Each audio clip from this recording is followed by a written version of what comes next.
Sebelum melanjutkan, jangan lupa subscribe dulu, terima kasih. Bab 452, Boneka Berlapis Emas. Ledakan. Suara ledakan terdengar dari belakang Jian Wushuang. Dia menyerah mengejar penguasa Bukit Hitam dan berbalik untuk menghadapi boneka berzirah emas. Dia menusuk boneka itu dengan pedang pembunuh 3 miliknya. Ledakan. Terdengar suara ledakan lagi dan Jian Wushuang terlempar ke belakang dan terbentur dinding. Betapa mengerikan kekuatannya. Ketakutan terpancar dari mata Jian Wushuang. Dia telah menggunakan seluruh kekuatannya dan bahkan jiwa pedang gandanya, tetapi tetap saja dia dikalahkan. Setelah menjatuhkan Jian Wushuang, sang petarung boneka menukik ke arahnya lagi dan menyerangnya dengan tinjunya yang berkekuatan miliaran pon. Jian Wushuang menghindar ke samping dengan cepat dan tinjunya akhirnya jatuh ke dinding, meninggalkan lubang besar di dalamnya. Terkejut, Jian Wushuang menatap lubang itu. Dari apa yang telah disaksikannya, ia dapat mengatakan bahwa boneka itu memang kuat karena seorang penguasa biasa tidak dapat berbuat apa-apa selain menghancurkan tembok yang telah diperkuat secara khusus dan cukup kokoh, tetapi boneka itu telah menghancurkannya. Boneka berzirah emas sesuai dengan reputasinya sebagai boneka terkuat di antara semua boneka, kata Jian Wushuang dalam hatinya.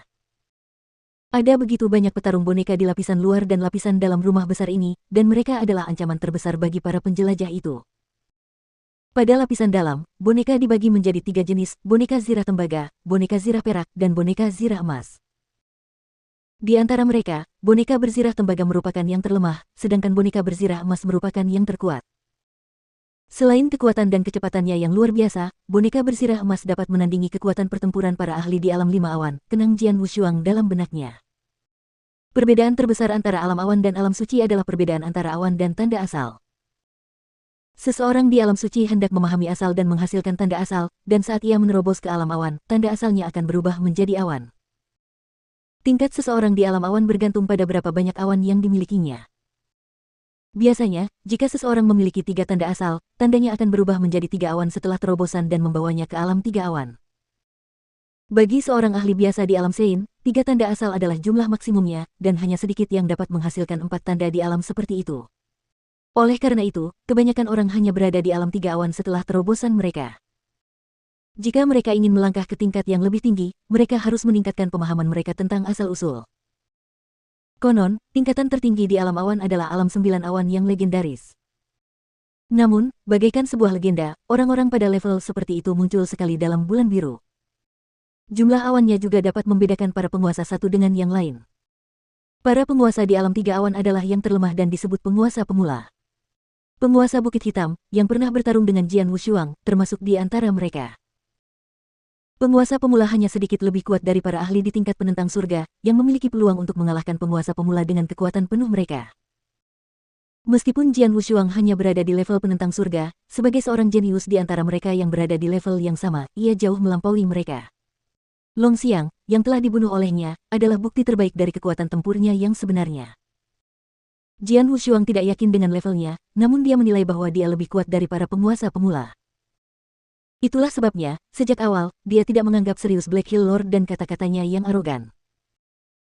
Kalau saja tidak karena campur tangan boneka berzirah emas, ia yakin bahwa Black Hill Lord sudah mati daripada menyelinap pergi saat ia sibuk bertarung dengan boneka itu. Di samping bangsawan pemula, ada pula bangsawan menengah, bangsawan tingkat lanjut, dan bangsawan unggul. Penguasa tingkat menengah adalah penguasa di alam 4 awan. Penguasa tingkat lanjut merujuk pada penguasa di alam 5 awan. Penguasa yang unggul adalah penguasa di alam 6 awan. Dan di atas mereka ada markuise. Ke-72 markis yang diakui semuanya berada di alam 7 awan atau lebih tinggi. Dengan kultivasi keterampilan penciptaan surgawi, kekuatan spiritual, tubuh yang kuat, dan jiwa pedang kelas 1 ganda, aku tidak lebih lemah dari penguasa tingkat menengah manapun, dan kemudian menambahkan keterampilanku ke dalamnya, aku mungkin setara dengan mereka. Namun, aku masih belum sebanding dengan para penguasa tingkat lanjut, pikir Jian Wushuang. Singkatnya, dia menyimpulkan bahwa kekuatannya menonjol di antara para penguasa tingkat menengah tetapi lebih lemah dari para penguasa tingkat lanjut. Berdasarkan kesimpulan itu, dia berubah pikiran tentang menghadapi boneka berzirah emas, yang sama kuatnya dengan bangsawan tingkat lanjut. Lebih baik aku pergi sekarang. Tidak ada hal baik yang akan terjadi jika aku melawannya. Setelah membulatkan tekadnya, ia pun melepaskan sungai darah yang mengalir deras dan menutupi seluruh terowongan. Kemudian, dia memperlihatkan alam 100 kali lipat alam pedang. Sementara itu, saat dia mengaktifkan formasi yang terdapat dalam cincin api darah di pergelangan tangannya, domain api darah menyebar. Ketiga teknik jalan menuju dunia bawah, alam 100 kali lipat, dan domain api darah bekerja bersama dan menindas boneka tersebut.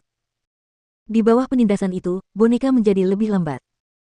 Benar saja, dengan kekuatanku saat ini dan tiga teknik alam, aku bahkan bisa memberikan tekanan pada penguasa tingkat lanjut.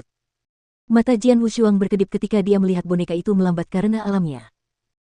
Dia lalu terus maju dan meninggalkan boneka itu jauh di belakang. Apakah aku menyingkirkannya? Jian Wushuang terus bergerak dan merasa lega karena boneka itu tidak terlihat lagi. Siapa yang membangun rumah besar ini? Mengapa ada begitu banyak pejuang boneka yang kuat menjaganya? Apakah pemiliknya seorang ahli pembuat boneka? Pertanyaan-pertanyaan seperti itu terlintas di benaknya. Setelah melihat begitu banyak boneka berkualitas tinggi, beberapa di lapisan dalam bahkan sama kuatnya dengan penguasa tingkat lanjut, Jian Wushuang tidak bisa berbuat apa-apa selain tersesat dalam kebingungan. Pasti sulit membuat boneka-boneka itu. Ketika dia tengah berpikir, sebuah ruangan rahasia di depannya menarik perhatiannya.